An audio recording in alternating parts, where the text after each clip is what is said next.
Welcome to the Good News Bay podcast, where we are making Bay County brighter one conversation at a time.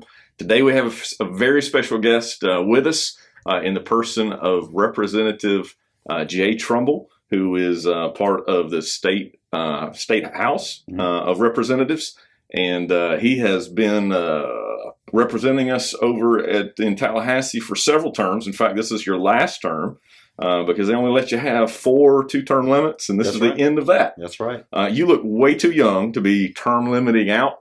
We may talk about that in a minute too, but you're married to Brittany. You've got 3 children. One that was born just a little bit ago, like less than 3 weeks ago. That's right. You have a background, it sounds like in engineering. Is that right? My wife. Your wife's background. She's the one that with Purple Ridge. Yeah. You have a background in Culligan Water. That's right. She's much smarter than I am. She is. That's where that came from, the engineering side of it. But y'all are 3 or 4 generations deep in the water business. 4. Okay. And so you came up doing that. You got a business background. I just want to go ahead and throw out there, you recently, in the last year or two, purchased Bush Heating and Air, and then also Whitehead Plumbing. And so how you did that in the middle of all this other stuff you got going on is crazy. But you have certainly the business mindset. You've been serving the Northwest Florida area and this district now during a very tumultuous time. And so I'm excited to be able to get your perspective. We've talked to some national perspective stuff. We've got a lot of local perspective. Yours dovetails with a lot of that. Yeah. So welcome to the podcast. And thank you. I appreciate it. This is it's good. I've watched a couple of them. Okay. Yeah. I think Alan Branches. I liked Alan Branches a lot. I like Chuck Purdue's a lot. If there are any you didn't like, don't tell me. Well, those are the only 2 I've watched. Okay, so fair enough. The other ones fair enough. But it's great to be here, and I appreciate you taking the time to talk about the good stuff that's going on, because there's plenty of good things that are going on in our country and in our area compared to what you see and what you read all the time. Right.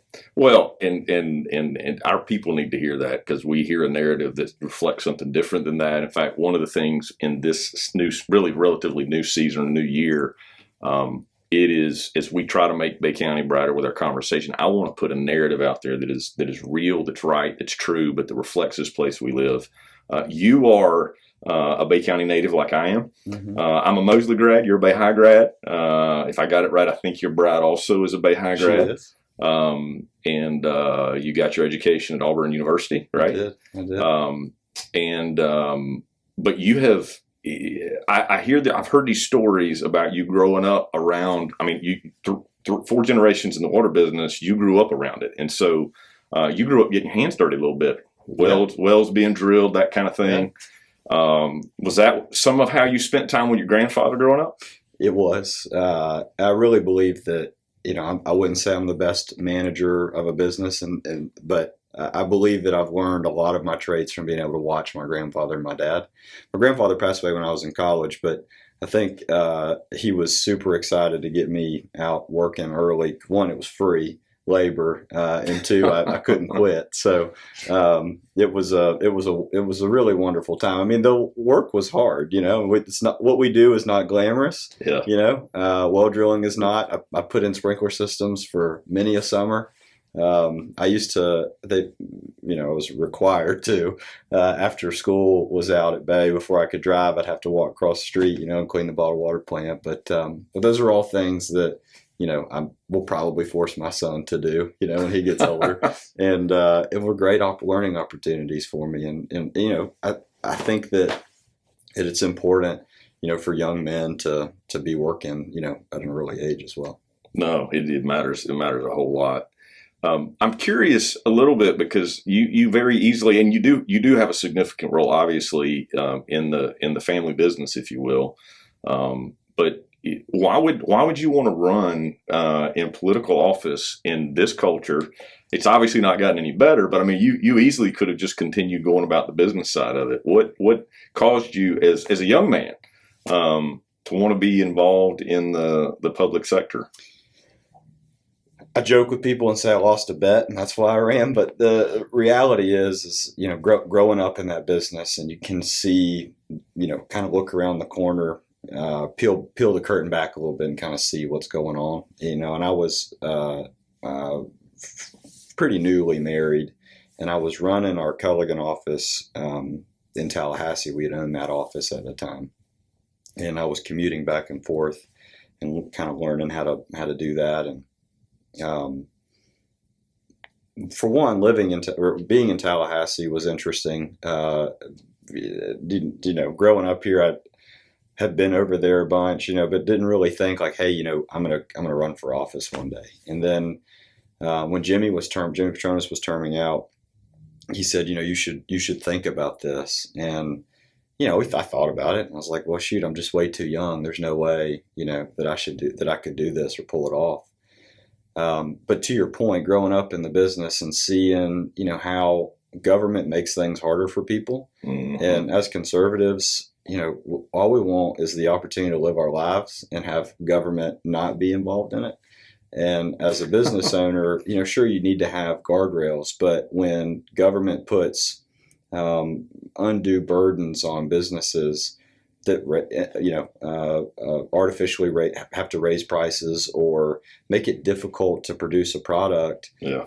I tell a story a lot about how we're in the well drilling business, and so a normal residential well that would have done this exact same thing would have cost X amount of dollars.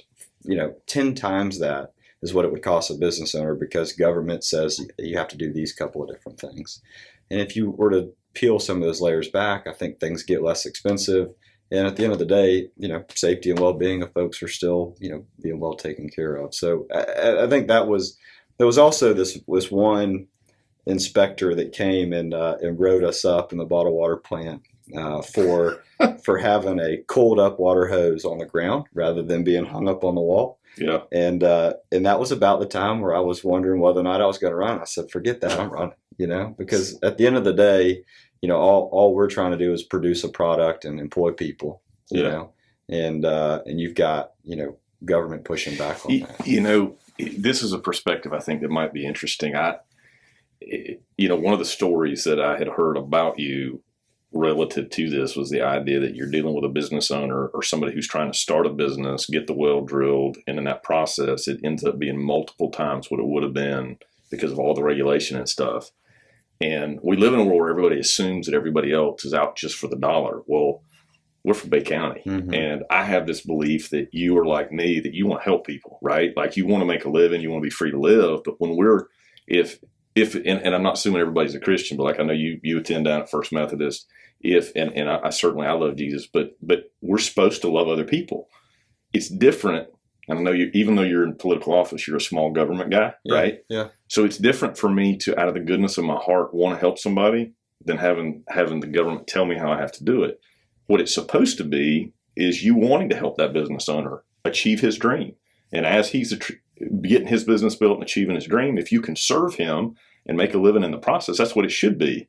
But then when government steps in and it costs a lot, well, that's a problem. Yeah. And so it's a sad thing when somebody like you has trouble being able to help someone out of the goodness of your heart get going, right, as we do life together in the community. And I think that the beauty of your role as a guy with a business background representing at the state level is simply the fact that you understand that business owner side of it. Sure. We've painted this picture now, the business piece. I think one of the things I want our people to hear, because I'm hearing these conversations and these dollar figures that really astound me relative to our state. I've gotten, for Christmas, I got a hat that's got the state of Florida on it, and I'm kind of proud to wear it. I almost want to go out of state to wear it, just for, not to make anybody feel bad, but I'm proud of where I live, Yeah. And within that state, I'm proud of Bay County. That's not a secret to anybody that knows me. But I really feel like that some of the people that are listening and watching, they don't always hear how much different the state of Florida is.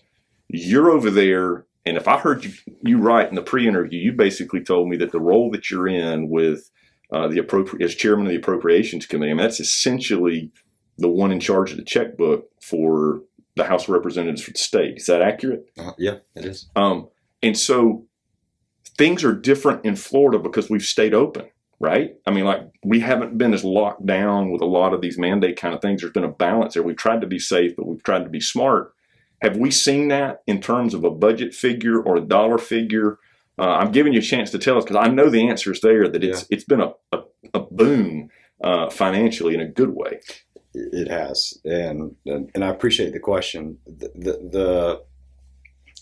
When the mandates really came down and states started shutting down, it was amazing to watch how few dollars in revenue the state was getting. And in fact, in December of 2020, we were looking at a budget shortfall of about $3 billion. And that's just on the state funds, which is a pretty good percentage of state funds as far as general revenue is concerned. By March, after we had opened the state back up, by March, we were well over estimate, had filled up that $3 billion hole, and were over where we thought we would have been in just a 3-month period. And so it's a testament to Florida taking the focus of freedom. We talk about a lot, about making Florida the most free place, in the country. And I think you see it. I mean, Florida brought in a little over 280,000 more people last year. They said, well, the state's about 22 million people, but 285,000 people is a lot of people. It's bigger than Bay County. So it's adding a new county in a year. And people are moving here all the time, and it's because of our policies. And you definitely see it in revenues as well. Well, and this is not my area per se, like talking the finances and the taxes and that kind of thing, but the different guests that we've had that I've talked to, like of that 280 something thousand people that have moved here, I know as of like October of last year when we interviewed Chuck Perdue on a podcast, he told me that there were 6,508, I think, or 6,580 people that had changed their driver's license to the state of Florida. I'm like, man, this has to be people that are coming to work, right? They can drive the cement truck. Right. And so to know that of the 280 something thousand, 65, we're getting more than our fair share. Yeah. And everything that I know about the growth this year, there's going to be a huge military influx this year. A bunch of contractors. I talked to a gentleman last night. They're going to be moving here to in addition to the military folks. In Bay County and generally the Northwest Florida area, like we're not. People know that this is a place to come now. We don't have an income tax in the state of Florida, right? That's a big deal, isn't it? It is. And so as you talk to people that maybe want to move a business here, you're a business-minded guy. If you're looking at a place to come, why wouldn't you come to Florida, right? Agreed. And you think about all the people, to your point, that are moving here that want to drive a cement truck. That as a business owner, you think about, hey, where can I'm in Connecticut now. Haven't been able to open my business for, a year and a half. Yep. Where can I move? And who's got eligible employees? And, you come to Florida. Well, and all of the folks here, like everywhere, I don't travel a lot. Like I love Florida so much. I literally don't want to deal with what the other states are doing. But I know that I met a guy on a boat last spring that was from Hawaii. I just said, hey, where are you from? He said, Hawaii. I said, why in the world are you here? He said, because 90% of tourism was shut down and I couldn't work. So I came here and I'm working on getting my captain's license. So are you going to move back? He said, nope. Yeah. So, I mean, there's some really cool things happening that way. Let's talk a little bit about what happens with all those extra dollars, because the state of Florida also, when we talk about, I mean, we're known to be financially, frugal is not the right word, but conservative. Mm-hmm. Not every state has a balanced budget every year, right? That is correct. Yeah, we have a balanced budget every year. One thing that, with the increase in revenues that we got last year, and we are on track to have this upcoming budget. My goal is to save for a rainy day. As a business owner, you just don't know what the next year brings. Yeah. And I'm sure, you got to do the same thing with the church, right? We try to. And so to be completely financially stable, you've got to have a rainy day fund. Well, our budget's around $100 billion, and historically we've had about a $3 billion, we call it a budget stabilization fund. You can blow through that in an instant, if you have another issue like we have with COVID. So, we're bolstering those revenues or those reserves significantly to make sure that, should something happen in the future, that we've got plenty of resources so that we don't have to raise taxes. We want to be a low tax state, give people their money back. I mean, we say it a lot. you spend your money a lot better than government spends your money. And so we want to make sure that happens, for a long period of time. But it's really amazing. And I think you were getting to this point earlier about, how Northwest Florida and specifically Bay County has done, really post Michael. And, it's really been amazing to see the partnership that we've gotten with Tallahassee, to see a tremendous amount of resources pouring over here. Well, and I don't want to dig up the downside, but I remember how hard it was to get resources initially. And because we have been such a resilient community, because we're so independent, and because we're a small place relative to a lot of the bigger markets, it was hard from a national level to get like the federal funding initially. But when you remove yourself from that period so many years ago and you look now at the help that we are getting from the state, and really what it looks like to me, the federal, state, and even local municipalities working together to get the resources here. Whereas if we look back at it, we said there's no way we can dig out of this hole. Yeah. Yet locally, we're way ahead of the curve in paying the debt down from all the debris, like way ahead of the curve. But you've had a lot to do with that, you and those that are with you representing Florida. Like I really think that's the case because we talked about this a little bit beforehand. You've been at it this even though you still are young, but you were a lot younger when you started all this. Because you're not young in the office itself, like you're terming out, you've got a lot of seniority, and that gives you the ability to through relationship and also through progress that you've made, direct resources this direction, because everybody's competing. That's politics, right? They're all competing for it. And the observation I'm trying to make is, haven't we seen a lot of extra dollars kind of come in this direction for things that we need? The governor keeps coming back to town. For sure. And like last week, help me where I'm extra $20 million. Yeah, the $20 million. You were there, $20.4 million, and those dollars. There's a place for that. Like almost every person, because I'll call business guys sometimes. I'm like, hey, what would you like for me to ask Representative Trumbull or whoever the person is? They always say, how are we going to keep up with infrastructure? And sometimes they talk about the sewer lines down in Panama City. Well, I looked at it. That's what the $20 million was for. Yeah, water lines and sewer lines. Yeah. So the resourcing to do the things that are the needs here, it's coming in, isn't it? For sure. And I think to your point about all three of those branches working together, there's been a lot more emphasis from the state's perspective than maybe the federal government. But, that's a little bit beside the point. And I'll give him credit. Governor DeSantis has been phenomenal for our area. Yeah. Bay County is a blip on the radar screen compared to Broward County or Palm Beach County or Duval County, big areas. But we've been lucky to have him paying attention to Bay County so that when stuff gets put in the budget, that it's not vetoed. He says, that place, we do need resources in that place.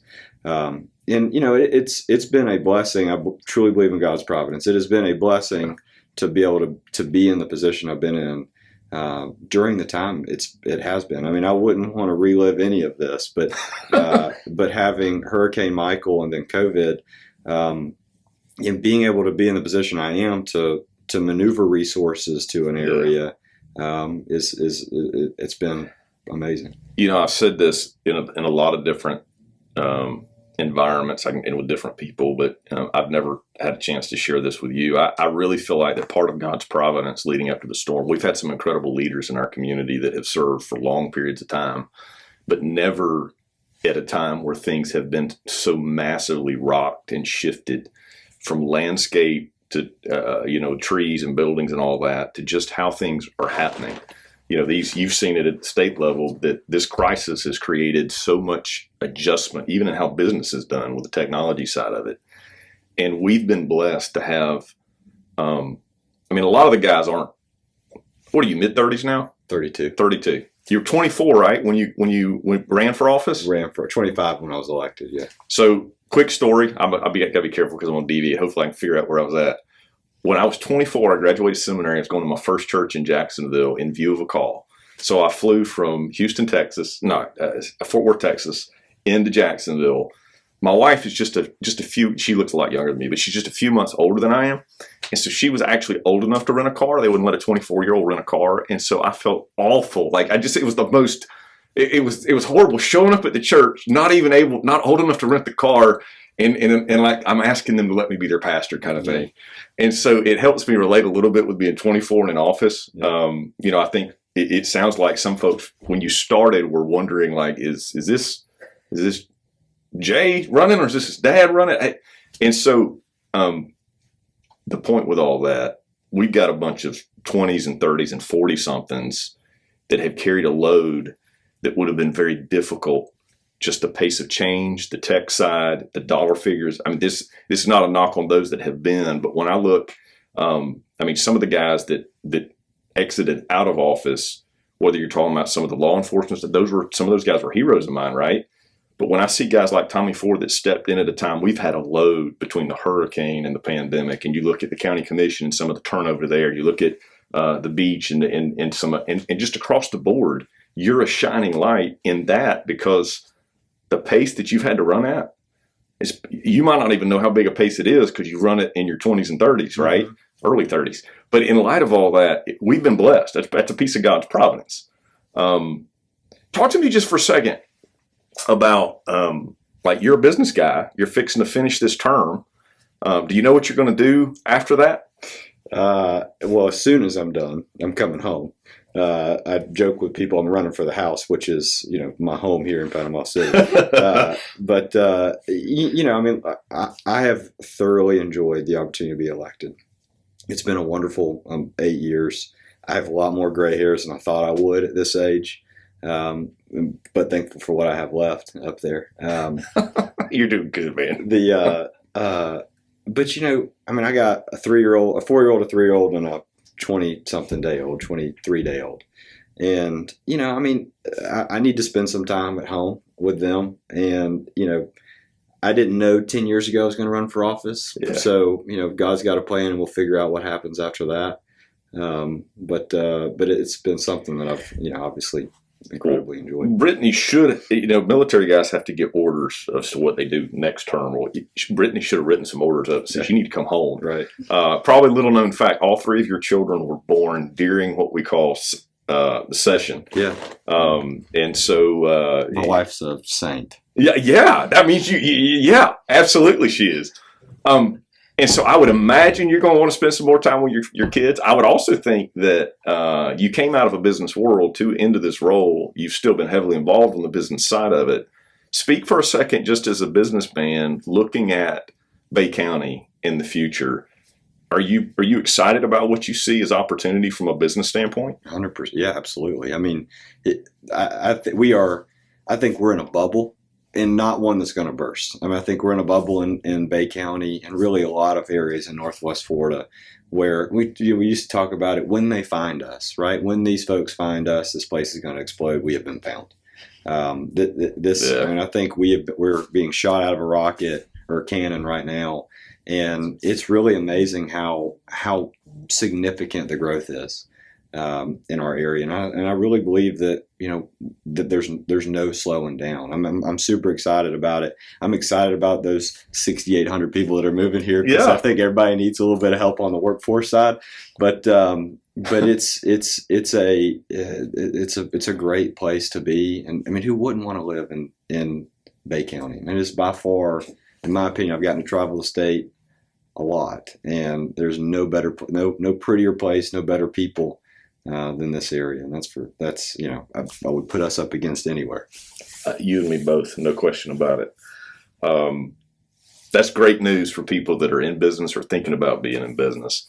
I want to push back just a little bit because I think a lot of the people that listen are not experts in politics. Okay. And I have, in preparation to be able to interview you, have asked some questions that have helped me understand it a little better.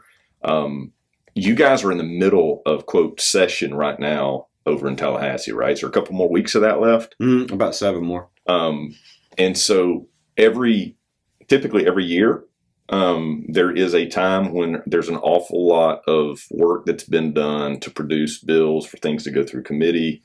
Like, this is that pivotal time where it either is voted into law or not, right? Yeah.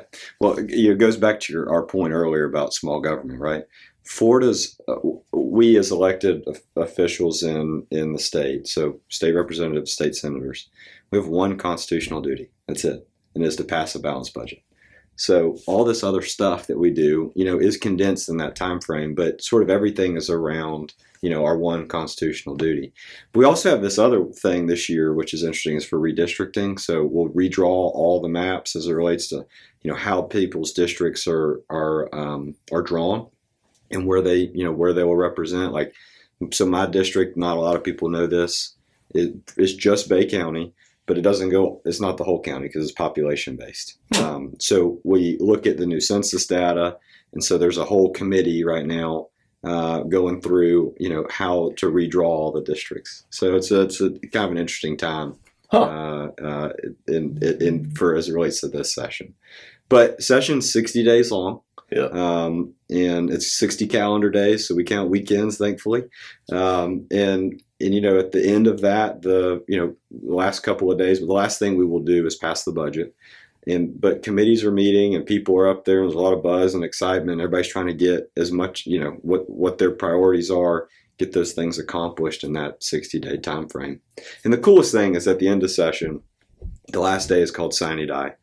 And the chamber, if you've ever been to Tallahassee, so you've got House chamber on this side and the Senate chamber on this side, and the sergeant at arms opens up the doors on either side, and the main sergeant for the House and the Senate walk into the middle of the rotunda, and they take a handkerchief and they each drop it at the same time. That's what ends session.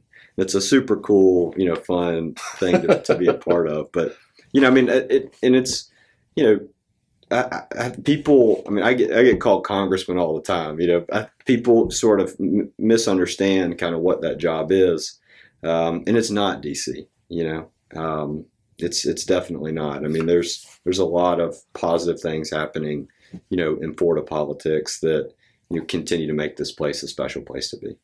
I think that's incredible. Is because I've tried to focus some on some of the great things I think that you've been able to accomplish.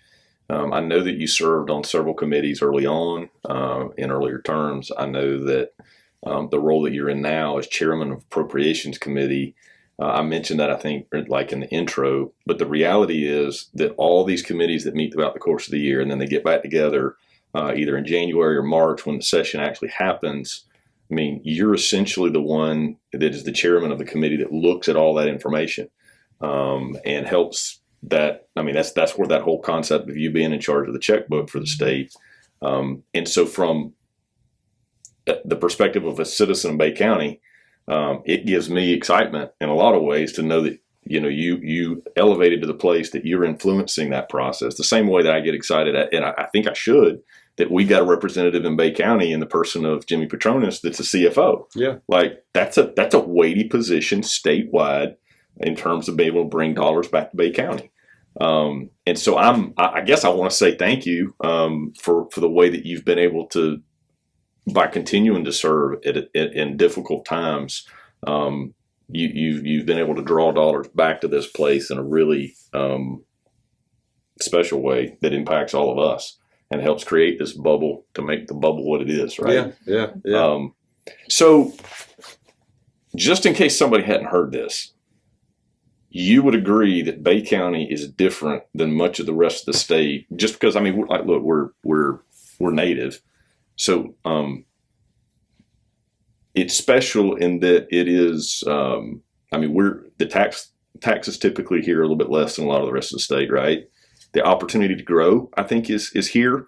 I keep hearing that the rest of.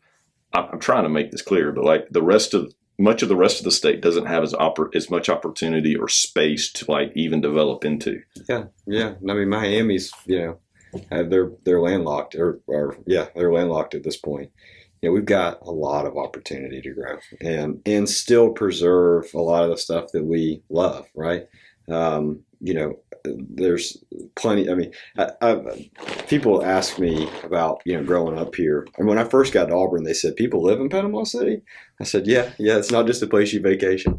But it's, it's special. And I like to hunt and fish, right? So It's one of the only places I think in the world that you can catch a snapper in the morning and go deer hunt in the afternoon, and be in the same county. And I mean but it's our people are special. And if anything taught us how resilient and kind and meaningful this area is, it's Hurricane Michael and a global pandemic right next to each other, and the fact that everybody rallied together.